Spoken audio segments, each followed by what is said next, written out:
Bara tinggal Muhammad. Limo tinggalnya Kak Musa. Ndak jo talo dia yang limo tu Muhammad. Minta kurang balik kate, minta sedua kali setahun. 2 kali setahun. Asiko Nabi mantang katur Kak Musa, dari 50 hamba perjuangkan, kini tinggal 5 lagi. Kalau nak jo hamba uang pada panjang tu semayang, dari 50 tinggal 5. Kalau nak jo talok di umai hamba, berhenti di umai Muhammad. Ndak umai dentud dok. Jadi kalau ndak sembayang 5 kali semalam, awak berarti Nabi ndak mengaku awak sebagai umat. Tanda orang tu nak do. Nyo tanda orang tu sembayang.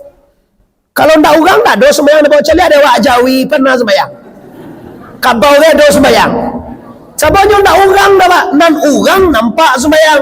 Kalau Jawi mana sembahyang awe? Ada ndak orang doh je. Video selengkapnya bisa ditonton di channel YouTube Pita Ruah Buya.